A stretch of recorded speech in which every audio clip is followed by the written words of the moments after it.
What's going on, adventurers? My name's Travis and welcome back to another project. Today will be the third and final installment in our Kegerator Cabinet series. We're going to be converting a mini fridge over into a full-fledged kegerator. If you haven't checked out our other videos, I'll put up a couple links here.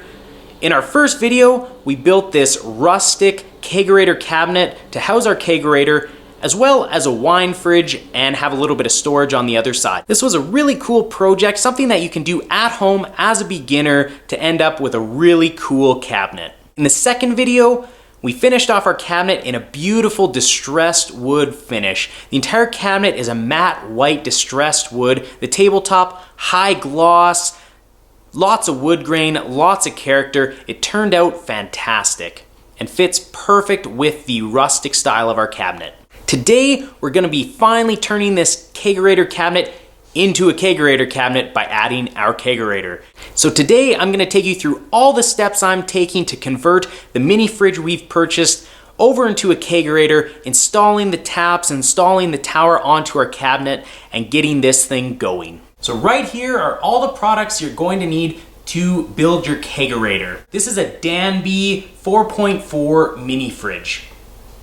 I think the model number is a DAR044, and then there's quite a few numbers after that, but that's the main part that you'll need to remember. I decided to go with the Danby mini fridge because there's a pretty good reputation online with the Danby fridges not having cooling lines in the top of the fridge. Now, when you're choosing a mini fridge to convert over into a kegerator, you want to do a little bit of research. The reason cooling lines in the top are bad is because we have to drill a hole through to add our tap setup.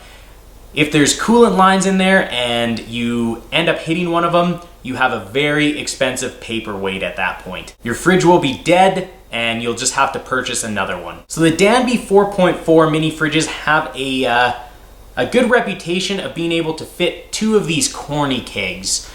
So we can have a 2-tap setup, have 2 Corney kegs, as well as our CO2 canister in the mini fridge after we convert it. I purchased this Corney keg off of Amazon. It's a brand new ball lock Corney keg.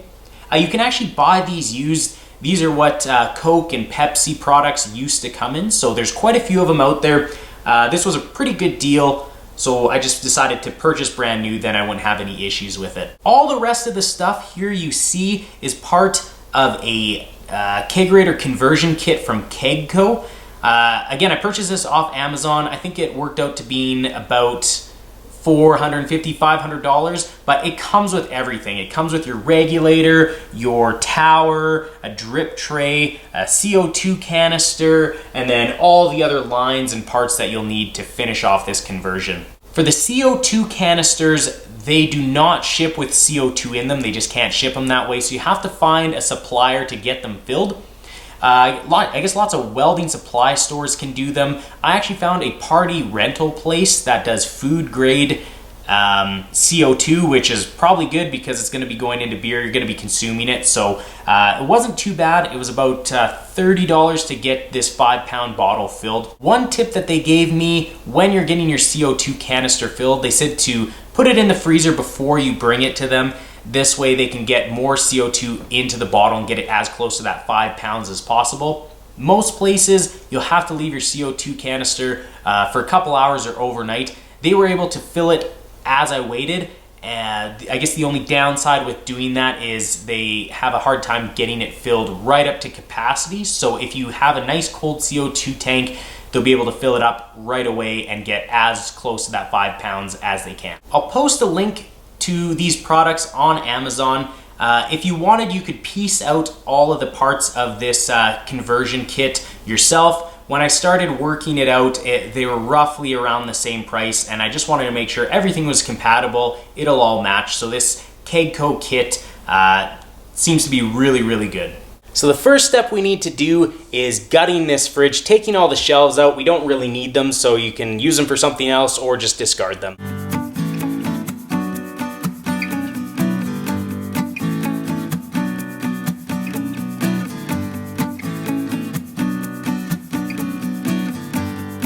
So our Corney keg now fits in this mini fridge. We'll eventually have enough room to add a second Corney keg here, as well as have the CO2 canister on the back shelf there. The issue right now is we can't close the door.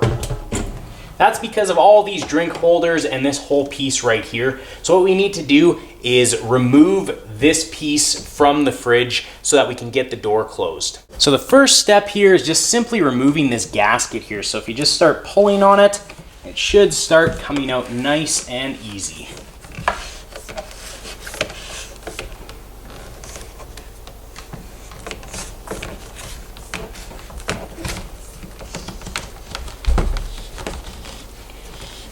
You want to be really careful with this gasket because we're going to need to reuse this, so we don't want to damage it. We still need it to be able to seal the fridge after we're done.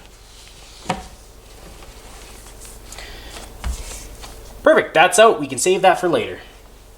So if you look here, you can see the channel where we pulled the gasket out. So we need to make sure that we don't damage this because we'll need to reinsert that gasket. So there's a nice clean crease here. So we're going to take a box cutting knife and just run it all the way down this crease, all the way around the door, and remove this door panel. The first blade I had was pretty dull, so I swapped out the razor blade to a brand new box cutting blade here, and it's a heck of a lot easier, so that's a good tip. Making sure you have a brand new blade and taking your time because it's easy to slip and accidentally cut yourself here.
So I finished cutting around this door here. I found if you take your knife and score along the line that you want to cut, then come back on your second pass and actually do the cut, it makes for a nice clean line. So now I'm going to take this pry bar here and just start prying this face off here. It's all stuck to the insulation underneath, so just take your time. It's not really meant to come off, so it's stuck on there pretty good.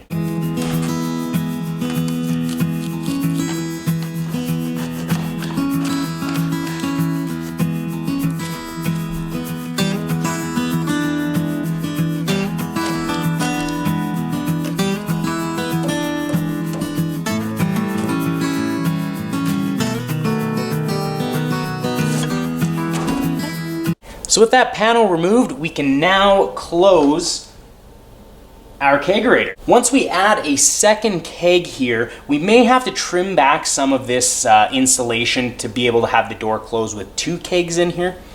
I've seen online a couple people adding some nice hardboard or something like that to finish this off. I'm going to leave this exposed for now since we are going to be adding a second keg here in the coming weeks. That way we can make sure that we have a good fit before I finish this off. So now comes the most nerve-wracking part of this build. So we have to drill a hole through the top of the mini fridge that will allow our beer lines to pass out to our tower. So from all my research, the top is fairly safe. There's this thermostat and light assembly here right behind it. It sounds like that's the best spot to drill the hole, so that's where we're gonna put it. I've got an 1 3/4 hole saw here. It's fairly big. The reason I'm going with this size is so I can get the two beer lines, and since it's going to be installed into a Kegerator cabinet and the tower won't be attached right to the Kegerator, the tower could warm up. So we might add a tower cooler, which is basically a fan with a hose that blows up into the tower to keep it nice and cool. So we'd have to have 3 lines coming out of there. So we're gonna go with this. We could always expand this and do a bigger hole down the road, but I think this will be a good start.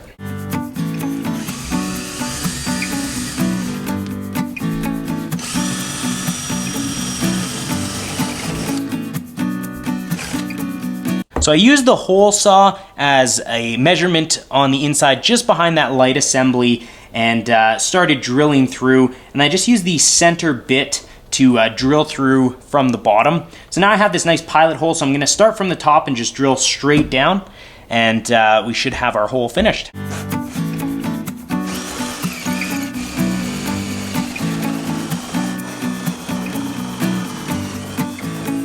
I'm happy to have that done. Finished drilling the hole, didn't hit any cooling lines, it's looking good. Gonna clean up all this dust and styrofoam, and we'll move on to the next step. So I got the door seal all replaced here, really easy to put back, you just push it back in. Now we're gonna move this mini fridge over into our Kegerator cabinet for the next step. So now that I have the mini fridge set into the cabinet, I'm going to take my time, make sure that I like the placement of it, that I can open the mini fridge door, that I can close the cabinet door. The reason for this is because we're going to have to drill a hole through our tabletop. And I want to try and have the hole on the top of the mini fridge and the tabletop line up as close as I can, because there's a bit of a gap from the top of the fridge to the tabletop, and we're going to try and create a bit of an insulated tube, hopefully get some of that cold air from the mini fridge up to the tower. So I'm taking this pencil and putting it up through the hole in the mini fridge to make a mark on the bottom of our tabletop. Now that I have the mark here, I'm going to drill a small pilot hole from the bottom up, and I'm going to use the hole saw and drill down through the top again. That'll just make sure that we have a nice clean hole, we're not messing up our tabletop.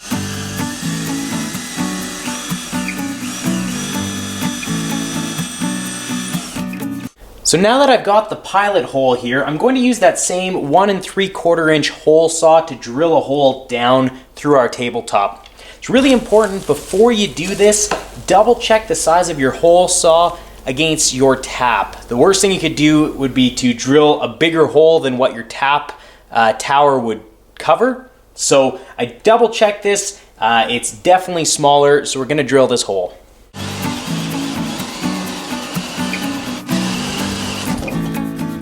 Trickier parts about installing a kegerator into a cabinet like this is your tower is going to be remotely placed. So this is gonna be on the top of the table here. So it's about 6 to 8 inches away from the actual kegerator. The difficult part with this is then the tower doesn't stay cold. Warm beer can't hold as much CO2 as cold beer, so the CO2 in the lines will start coming out of the beer, and then your first pour is going to be all foam. The solution I came up with to avoid that is using this pipe insulating wrap. So I'm going to create 2 circles and then create a insulated center core with just some aerosol foam. And that should insulate the gap between the kegerator and the top of the cabinet here. I'm hoping that it will allow some of the cold air to pass up to the tower. If the tower doesn't stay cold enough, I might have to add a tower cooler, which will just force cold air up there, but we'll see how it works after it's done. So I've got our 2 pipe insulation rings here. So the center one is just a little bit bigger than the diameter of our hole. That'll allow the nice cold air to pass through there. And then I'm gonna fill this gap here with just this window and door foam insulation. So it might not be perfect, but it should offer better insulation than just open air.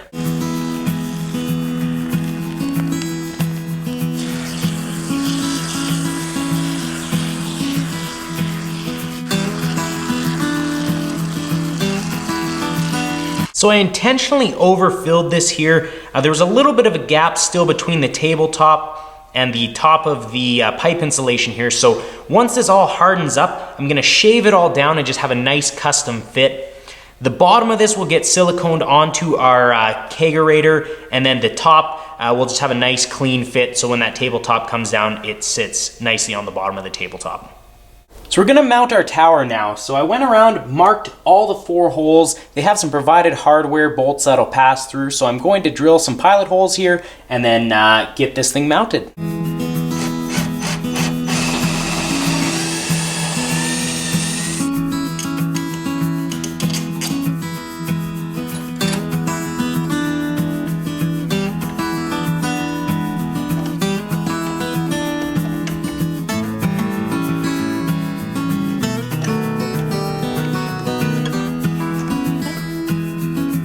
So now that our tower is installed, we have to get our lines set up. So these are the beer lines that lead to the tap.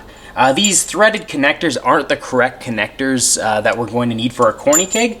We need to put on these ball lock connectors here. So these connectors look like they're crimped on, so I'm just gonna cut them off and then we can put those connectors on. To get the ball lock connector onto the hose, it helps if you soak it in some warm water, just makes the hose a little more pliable. It's a really tight squeeze. Before you do that, make sure you put your hose clamp on first. I already put this on once and had to cut it off a second time because it's such a tight fit. So once the beer line is on the ball lock connector, you can just slide your hose clamp down here and snug it up. And there we go. We've got one ball lock connector on there, and we'll put the other one on and the beer lines will be all set up. I've got my regulator set up in much the same way I did the beer lines. So it's just hose clamps to hold the hoses on. They're much easier to work with because there's a larger inside diameter. At the end, it has these gray ball lock fittings. So these are the gas fittings. The black ones are the outline fittings. So they won't fit on the opposite post. So you need to make sure you have the right ones on there. So our CO2 tank has just this threaded end here that hooks onto the regulator. I'm going to use some Teflon tape. So this will just seal the threads, help prevent some of the leaks. So as you're threading your regulator on here, you want to try and tip your regulator back a little bit because ideally you want it upright at the end. As we snug this up with the wrench, it's going to pull it upright, so it'll take a little bit of trial and error to find the right angle.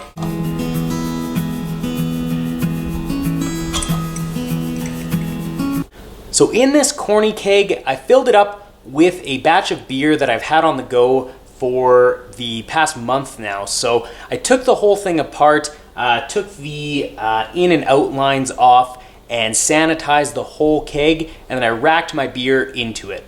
So what I'm going to do now is hook the CO2 up to it. There's still air in the top of this keg, so I need to get that air out, otherwise it could spoil the beer. And what I'm going to do as well is check for leaks on all my fittings on my air lines. The way I'm going to do that is use a rag with a little bit of soapy water, and I'll just put that on all the fittings, make sure that nothing's leaking. If it is leaking, you'll see a couple bubbles. You can just snug that fitting up. So it sounds like I've got a little bit of a leak here, so I'm just going to snug that up a little bit.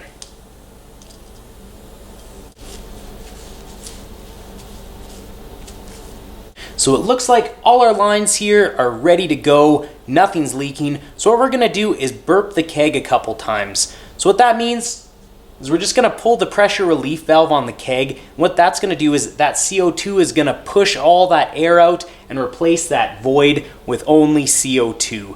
It'll help the beer from spoiling, and as well, that's what will carbonate our beer. So after all that hard work, we've got our CO2 tank hidden in the back here on the shelf of the kegerator. Got our regulator right here.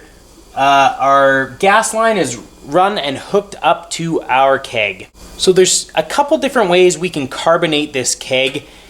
There's a forced carbonation method. So what that means is you put the keg up to about 30 psi, let it sit for a couple days, like 1 or 2, and then drain off that pressure, back it back down to about 12 psi, and that's what will be your serving pressure.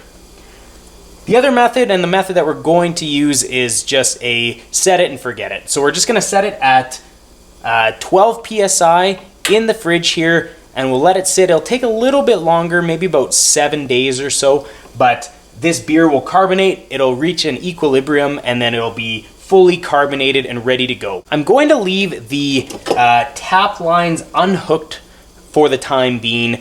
That way there's just no chance of accidentally bumping the tap and draining beer off or whatnot. So once it's fully carbonated, we'll hook these tap lines up. We're gonna give it a shot and see how it turned out. All right, moment of truth right here.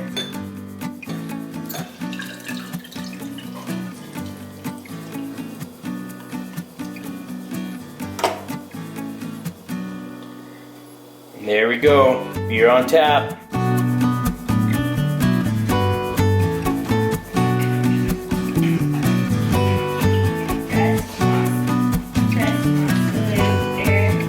This kegerator turned out great. With the conversion kit from KegCo, it made it really easy to convert this Danby mini fridge over into a kegerator.